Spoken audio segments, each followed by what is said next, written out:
रात्रीच्या किर्र अंधारात ती पडत होती. पडता पडता ती मध्येच मागे पाहत होती. कपाळावरून घामाच्या धारा वाहत होत्या. पडून पडून तिचा ऊर खालीवर होत होता. तरीही ती पडत होती. पण का? पडत असताना ती अचानक ठेस लागून खाली पडली. जोरात पायाला लागल्याने तिला उठताही येत नव्हतं. आह, माझा पाय! ती पाय पकडून किंचाळली.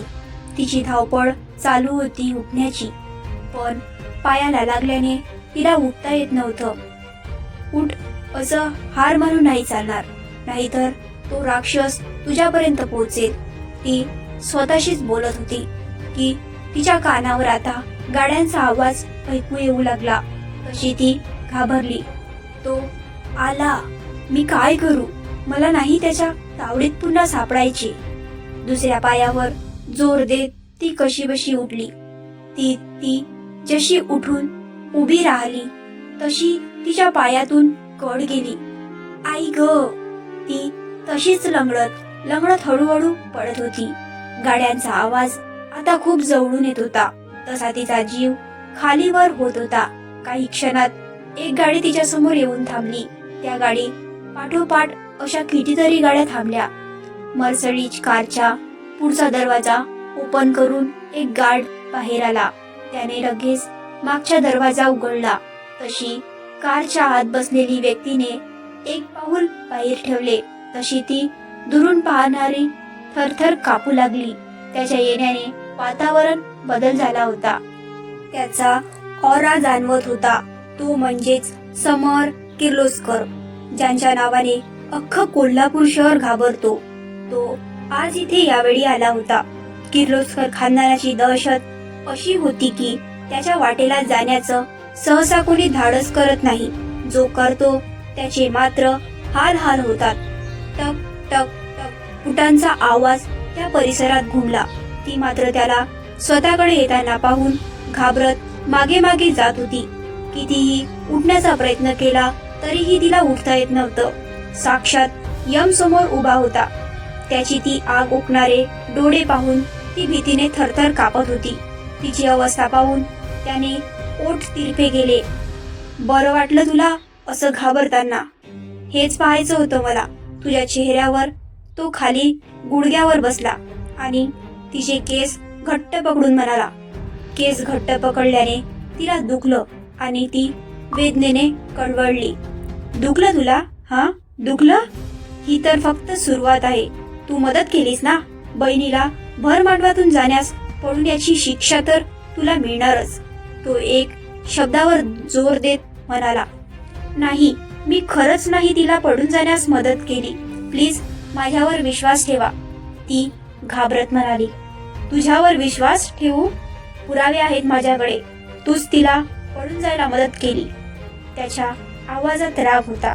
आज फक्त तुझ्यामुळे किर्लोस्कर खानदानाच्या इज्जतीवर गालबोट लागलं. आजपर्यंत कुणाचीही हिंमत झाली नाही, पण तुझ्यामुळे, फक्त आणि फक्त तुझ्यामुळे झालं सगळं. समर संतप्त होऊन तिला म्हणाला. नाही, मी खरंच सांगत आहे. मला फसवलं गेलं आहे. प्लीज विश्वास ठेवा, ती अगदी काकुळतीला येऊन म्हणाले. Shut up! तो मोठ्याने ओरडला. त्याच्या ओरड्याने ती दचकली. तुला खूप पडायची हौस आहे ना? तुला मुक्त व्हायचंय? शक्यताही आहे का ते या जन्मात?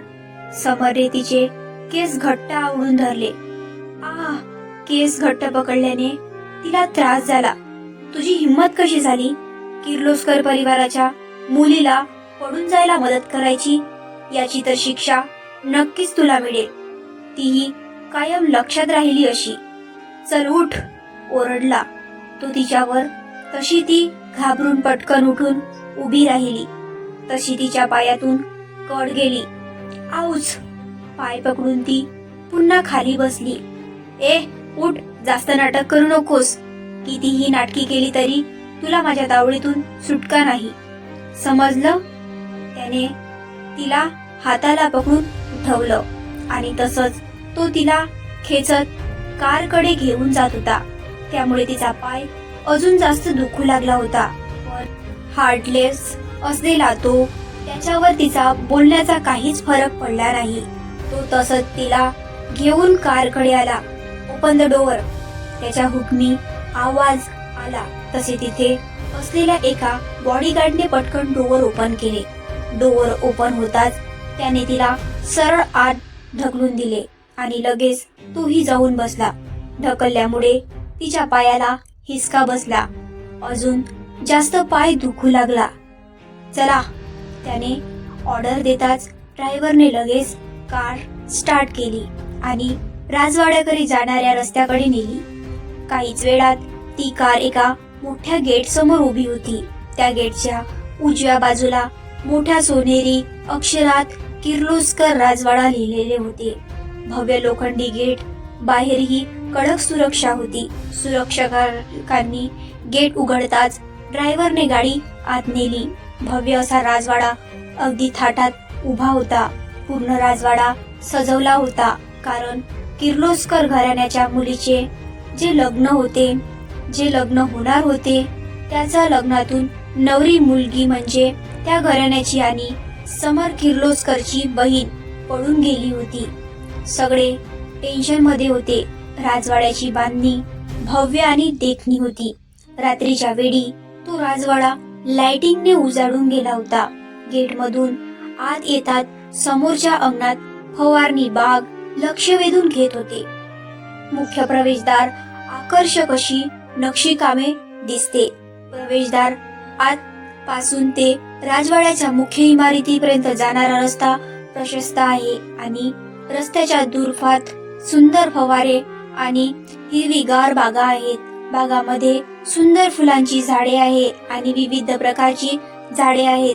राजवाड्याच्या बाहेरील बाजूस अनेक मोठ्या खिडक्या, बाल्कनी आहे, ज्यामुळे त्या राजवाड्याचे सौंदर्य अधिकच खुलून दिसत होते. राजवाड्याचे संपूर्ण परिसरात सुरक्षिततेसाठी मजबूत तटबंदी आणि दरवाजे होते.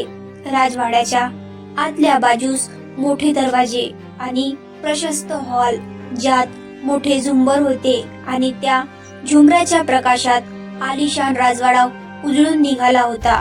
त्यातच मोठ्या हॉलमध्ये लग्नाचा मंडप घातला होता. सगळे पाहुणे मंडळी जमली होती. आतापर्यंत सगळ्यांना माहिती पडलं होतं की किर्लोस्कर घराण्याची लाडकी मुलगी भर मांडवातून पडून गेली होती. हळू आवाजात चर्चा चालू होती. हे ऐकून किर्लोस्कर परिवारातले लोक खूप चिडले होते. आलिशान अशा सोफ्यावर वयस्कर स्त्री बसली होती. तिच्या चेहऱ्यावरून समजत होतं की ती खूप जास्त चिडलेली आहे. माई, काय सांगायचं आपण? मध्यम वयाची 50शी असलेली व्यक्ती म्हणाली.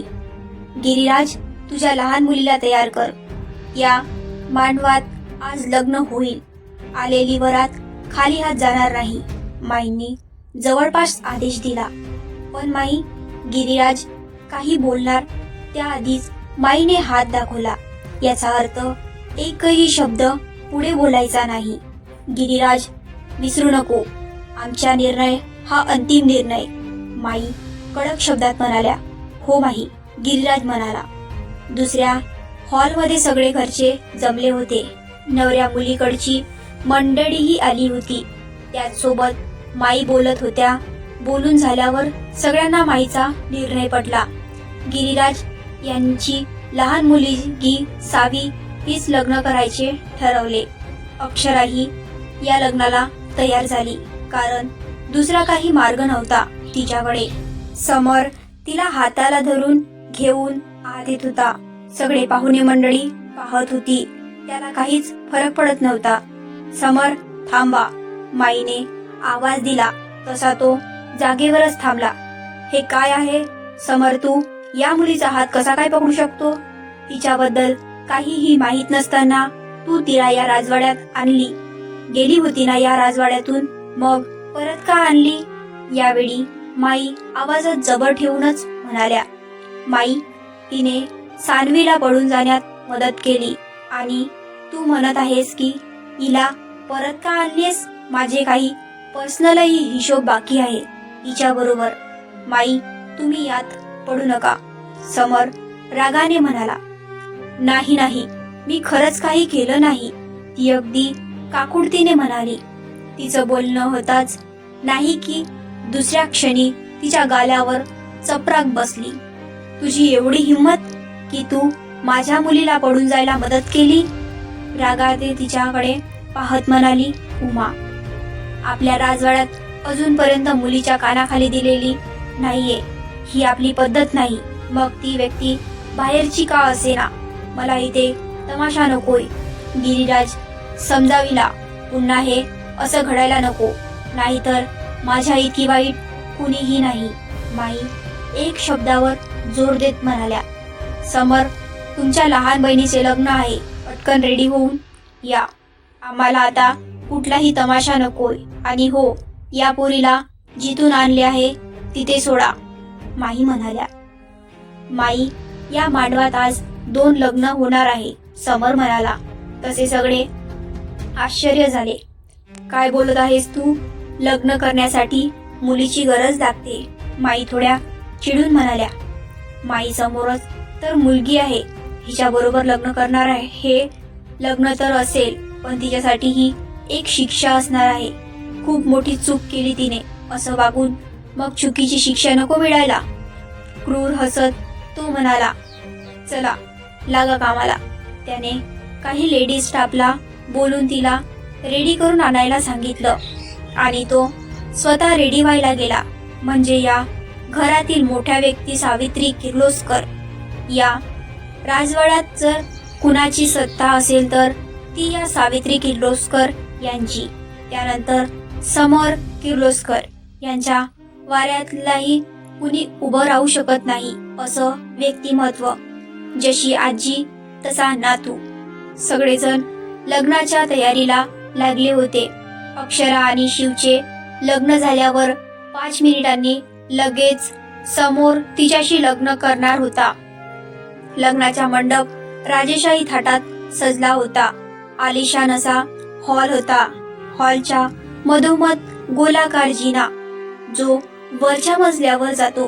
त्या जिन्याच्या आजूबाजूला सुंदर कलात्मक नक्षीकाम केलेले रेलिंग आहेत. त्या रेलिंग्सला फुलांच्या माळांनी सजवलं होतं. राजवाड्याच्या हॉलमध्ये मध्यभागी एक मोठा आणि आकर्षक झुंबर होतं. त्या झुंबराखाली मंडप उभारण्यात आला होता.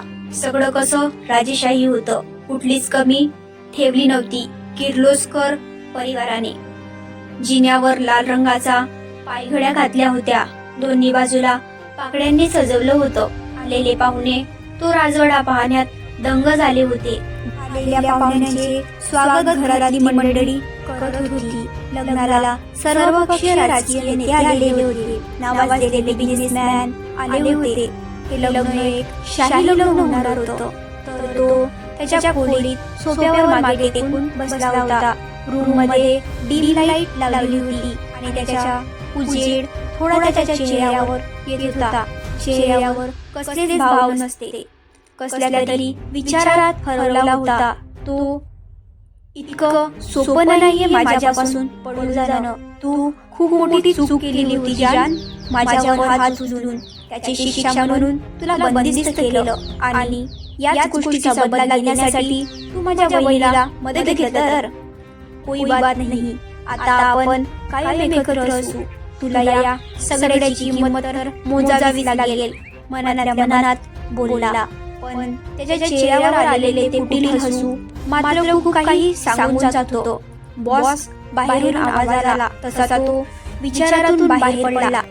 कम कम त्याने आत बोलवताच एक स्टाफ मेंबर आत आला. दोन्ही हात पुढे एकमेकात फुन त्याच्या समोर पदवीने उभा राहिला. डोळे मिटून तसाच बसला होता. काय झालं? त्याचा कणखर आवाज घुमला तसा तो बोलू लागला. बॉस, गीता मॅडमने निरोप दिला आहे. काय? त्याने विचारलं. मॅडम रेडी व्हायला नकार देत आहेत. सतत एकच बोलत आहे की मला हे लग्न नाही करायचं. मला इथून जायला मदत करा आणि बरंच काही. त्या स्टाफचं बोलणं ऐकून तो ताडकन उठून उभा राहिला. पुढे तो स्टाफ काही बोलणार त्याआधीच तो ताड पावले टाकत रूम मधून बाहेर पडला. कॉरिडॉर मधून सरळ सरळ जाताना त्याच्या बुटाचा आवाज घुमत होता. तो घेऊ येऊन एका समोर उभा राहिला आणि क्षणाचा विलंब करता त्याने धाडकन दरवाजा उघडला आणि आत गेला. त्याच्या अशा येण्याने रूम मध्ये तिच्या बरोबर असलेल्या लेडीज स्टाफ मेकअप आर्टिस्ट घाबरून गेल्या. त्याचे डोळे रागाने लाल झाले होते. असे अचानक रूम मध्ये पाहून स्टाफ घाबरला होता. पण जेव्हा भानावर आले तसे सगळ्यांनी त्याला पाहून अदबीने माना झुकवल्या. तू पुढे एक पाऊल टाकत तिच्या जवळ जात होता. त्याने एक नजर आजूबाजूला फिरवली. तशी तिथे असलेल्या लेडीज स्टाफ आणि मेकअप आर्टिस्ट बाहेर निघून गेल्या. जाताना एका लेडीज स्टाफने दरवाजा बंद. तशीच ती अजून जास्त घाबरली. ती मागे जात होती आणि तो पुढे येत होता. त्याची ती जवळी नजर पाहून ती अजून जास्त घाबरली. मागे जात ती भीतीला जाऊन टेकली होती. तिच्या पुढे येऊन उभा राहिला. तशी घाबरून डोळे मिटून घेतले. त्याने तिच्या दोन्ही बाजूला भिंतीवर हात ठेवून तिच्या चेहऱ्याजवळ चेहरा नीट म्हणाला, भीती वाटते तर? मग तर तुझी हिम्मत कशी झाली होती माझ्या विरोधात जाण्याची? त्याचे फुलणारे श्वास तिला जाणवत होते. तुझी काय इच्छा आहे? त्याने रुबाबदार आवाजात विचारलं. तशी तिने पटकन डोळे उघडले आणि त्याच्याकडे पाहू लागली. तिला काही समजलंच नाही तो काय बोलतोय म्हणून. ती त्याला टक लावून पाहत होती. तिच्या चेहऱ्यावरून तो बोट फिरवत ओठांजवळ येऊन थांबला. त्याची नजर तिला लाल सुटक ओठांकडे होती. तशी तिने मान वळवली. तुझी इच्छा आहे का मी रेडी करावं म्हणून तू रेडी होत नाहीये? असं असेल तर सांग, मी रेडी आहे तुला रेडी करायला. तसेही मला काही वाटणार नाही कारण तू बायको होणार आहे ना माझी. मग तिचा चेहरा निहाळत समोर म्हणाला, मला तुमच्याशी लग्न नाही करायचं, मला जाऊ द्या. ती गयावया करत म्हणाली. इतक्या वेळाने ती बोलली तर तेही बोलली होती. तिने लग्न करायला नकार दिला. त्याच्या जिवारी लागलं होतं. तुला विचारलं आहे का? आणि तुझी हिम्मत कशी झाली माझ्यासमोर लग्न न करायची? तुझ्याकडे तो चॉईस नाहीये. तिचे दोन्ही गाल चिमटीत पकडून आवाजात जबर ठेवून तिच्याशी बोलत होता. तू केलेल्या चुकीची शिक्षा तुला जन्मभर मिळणार, तेही माझ्यासोबत लग्न करून. तो तिच्या इतक्या जवळ बोलत होता की त्याचे ओठ तिच्या गालाला टच होत होते. बिचारी ती नक्की काय चालू आहे तिच्या बरोबर हेच तिला कळत नव्हतं. मी काय केलं तुमच्यासोबत जे तुम्ही असे वागत आहात? ती घाबरत त्याला विचारलं. तसा तो तिच्यापासून झटकून बाजूला झाला. त्याच्या अशा कृतीने ती अजून जास्त घाबरली. रिअली तुला काहीच आठवत नाहीये की तू मुद्दाम नाटक करत आहेस? हात पॉकेटमध्ये घालून तो भुवई उंचावत तिच्याकडे पाहत होता. हो, खरंच मला माहिती नाही, आठवत नाही, रडत ती म्हणाली. काही वेळ त्या रूम मध्ये एकदम शांतता होती. फक्त एकटक तिच्याकडे पाहत होता. काय ठरवलं तू? मी रेडी करून देऊ का त्या बाहेर आहेत मेकअप आर्टिस्ट, त्यांच्याकडून रेडी व्हायचं आहे? जास्त वेळ नाहीये, 15 मिनिटांनी मी येईल, तेव्हा तू रेडी असायला हवं. मला सारखं सांगायला आवडत नाही. सो बेटर आहे की तुला आत्ताच चांगलं समजवलं असेल ना? नाहीतर तो तिच्या ओठांकडे पाहत म्हणाला. आणि त्याची नजर कुठे आहे हे पाहून तिने मी होईल तयार, ती घाबरत म्हणाली. गुड, तो म्हणाला आणि त्या रूम मधून बाहेर पडला. मध्येच थांबत त्या मेकअप आर्टिस्ट कडे पाहून म्हणाला, छान रेडी करा. आणि दणदण पावले टाकत तो त्याच्या रूम कडे निघून गेला. सावित्री त्याच्या रूम मध्ये येऊन येरजारा घालत होत्या. चेहरा रागाने लाल झाला होता. असं कसं समर तू त्या मुलीशी लग्न करू शकतो? खूप हट्टी आहेस. खरंच त्या मुलीने पकडून जाण्यास मदत केली असेल का? जर असेल तर त्या मुलीची काही खैर नाही बाई. गिरिराज त्याच्या रूमचा दरवाजा उघडून आवाज दिला. बोल गिरिराज. माईने विचारले, माई, अजून काही पत्ता नाही लागला. आपली माणसे रेल्वे स्टेशन, बस, एअरपोर्ट सगळीकडे शोधत आहे. जास्त लांब गेली नसणार, पण तरीही काही सांगता येते. शहरात ही आपली माणसे शोधत आहे, गिरीराज यांनी म्हटले. नक्कीच भेटेल. जास्त लांब गेली नसणार. जेव्हाही ती सापडेल सर्वात आधी तिला माझ्याकडे घेऊन यायचं, माही म्हणाल्या. खिडकीतून बाहेर पाहत म्हणाल्या, हो माही. गिरीराज, चल बाहेर जाऊ, उगाच चर्चा नको, सावित्री माई म्हणाल्या. तसे ते दोघेही रूम मधून बाहेर पडले. शिव मंडपात येऊन बसला होता. गुरुजी मंत्र बोलत होते. अक्षरा लेंगा सावरत मंडपात येऊन शिवच्या बाजूला जाऊन बसली. गुरुजी एक एक विधी पूर्ण करत होते. हळूहळू लग्नाच्या एक एक विधी पूर्ण झाल्या. शिवने अक्षराच्या भांगेत कुंकू आणि गळ्यात मंगळसूत्र घातले. दोघेही फेरी घेण्यासाठी उभे राहिले. समर पायऱ्या जसा उतरून खाली येत होता तसे तिथे असलेल्या प्रत्येक व्यक्ती त्यालाच पाहत होत्या.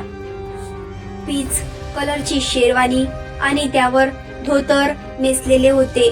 त्याने शाही पगडी घातली होती, गळ्यात माळ घातली होती. रुबाबदार दिसत होता तो. तिथे असलेल्या मुली तर त्याला पाहत म्हणाल्या. मनात तिला शिवा घालत होत्या.